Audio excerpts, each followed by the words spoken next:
Salut à tous, c'est WWE Fan, on se retrouve pour une nouvelle vidéo et c'est les résultats de WWE SmackDown du 11 septembre 2020. Donc les commentateurs sont Michael Cole et Corey Graves. Le show s'ouvre sur une image en mémoire du 11 septembre 2001, une victoire sur ce qu'il s'est passé la semaine dernière avec Roman Reigns et la victoire de Jey Uso est ensuite diffusée. Les commentateurs nous souhaitent la bienvenue et Roman Reigns ainsi que Paul Heyman arrivent sur le ring. Heyman dit que notre chef de tribu lui a demandé de revenir sur l'histoire. À Payback, seulement eux deux savaient ce qu'il allait s'y produire. Vendredi dernier, à SmackDown, aucun secret, ils ont mis les cartes sur la table. Lors de la même soirée, son cousin Jey Uso a battu Matt Riddle, King Corbin et Sheamus pour devenir challenger au titre universel. Heyman nous présente Uso, qui fait son entrée sur le ring. On voit des photos de Jey Uso et Roman Reigns plus jeunes. Jey Uso remercie Paul Heyman car il va pouvoir combattre son cousin, son sang Roman Reigns, pour le titre universel à Clash of Champions. Heyman l'arrête et dit que c'est Roman Reigns qui a eu l'idée lorsque Big D ne pouvait plus catcher.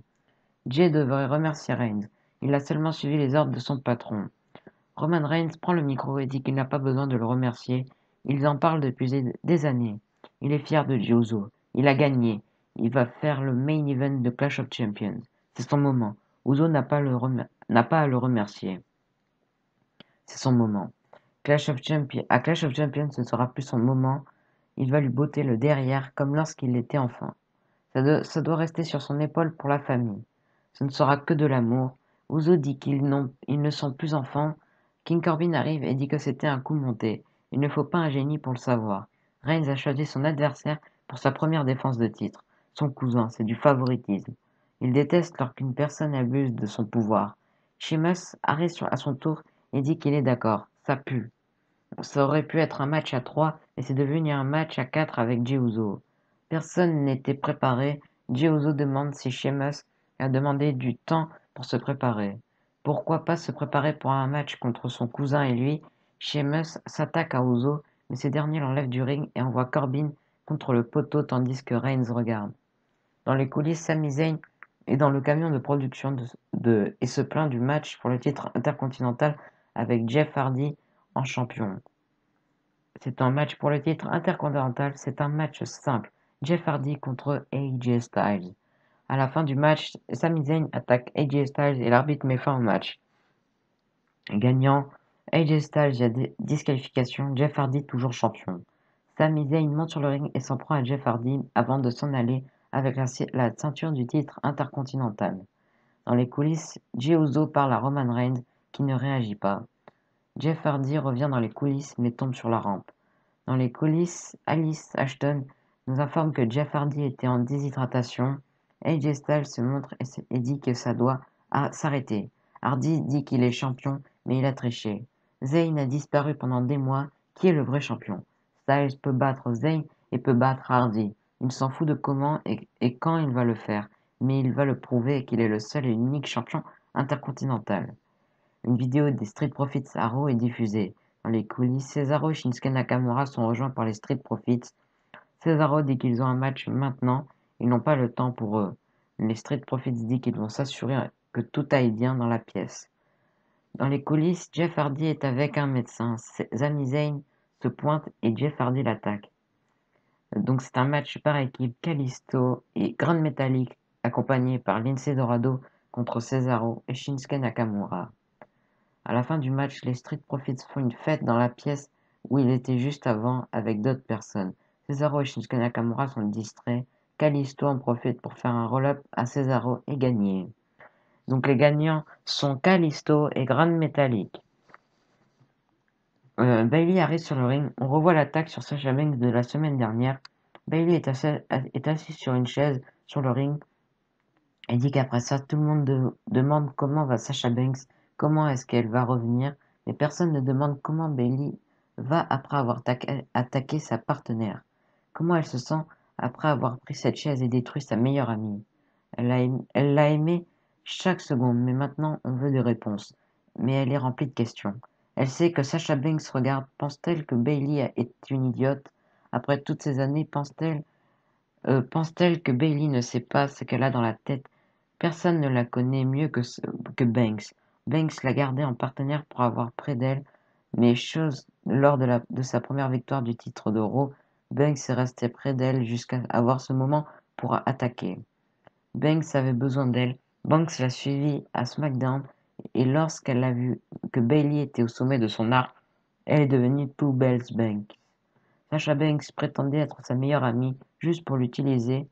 Comment Bayley le savait-elle? Elle l'utilisait également pour chaque étape. Elle s'en foutait de Banks ou de leur amitié. Elle l'a utilisée et grâce à elle, elle est devenue double championne. Elle a le règne féminin de SmackDown le plus long, mais depuis la semaine dernière, Sasha Banks, lui, est complètement inutile. Bayley part et Nikki Cross fait son entrée pour le prochain match. Cross passe devant Bayley qui l'attaque avec la chaise. C'est un Fatal 4-Way match. La gagnante affrontera Bayley pour le titre féminin de SmackDown. Nikki Cross contre Alexa Bliss contre Lacey Evans contre Tamina. Pendant le match, Alexa Bliss fait le Sister Abigail sur Nikki Cross et part en direction des coulisses. À la fin du match, Nikki Cross évite un super kick de Tamina et lui fait un roll-up pour la victoire.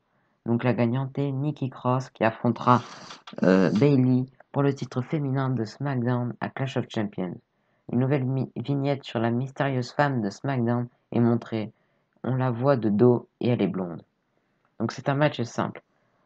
Euh, Otis accompagné par Tucker contre John Morrison accompagné par le Miz qui est à la table des commentateurs. À la fin du match, le Miz part avec la lunchbox d'Otis.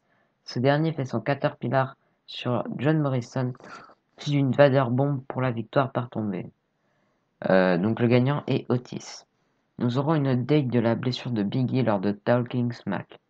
Dans les coulisses, Tucker dit à Otis d'aller chercher le Miz pour récupérer la lunchbox. Otis ouvre sa mallette et montre le contrat Money in the Bank.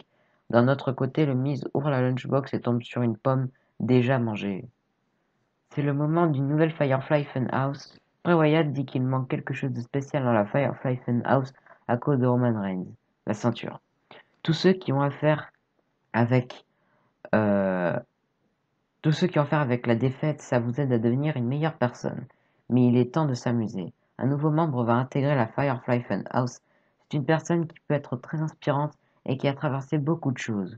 Wyatt regarde la boîte et dit qu'il aurait fait des trous dans la boîte. Le personnage de Vince McMahon arrive et demande ce qu'il se passe. Wyatt a perdu le titre, il a perdu le perroquet, il a perdu sa confiance. McMahon présente Wobbly Walrus. This is suck good shit. King Corbin et Sheamus sont sur le ring. Jey Uso fait son entrée, mais Corbin et Sheamus l'attaquent. L'arbitre fait sonner la cloche sans Roman Reigns. Donc c'est un match par équipe. Sheamus et King Corbin contre Jey Uso et Roman Reigns. À la fin du match, Sheamus allait faire son drop kick sur Jey Uso, mais la musique de Roman Reigns arrive, retentit et le catcheur se pointe sur la scène. Pendant ce temps, le match continue. Uso reprend le dessus et fait son splash sur Sheamus. Reigns fait le tag et enchaîne avec son sbire sur Sheamus pour la victoire par tombée. Donc les gagnants sont Jey Uso et Roman Reigns. Le show se termine sur Roman Reigns et Jey Uso qui sont côte à côte sur la scène. Donc voilà, c'était tout pour les résultats de SmackDown du 11 septembre 2020. Donc voilà, allez, abonnez-vous, lâchez les pouces bleus, des commentaires. Allez, bye. Bye.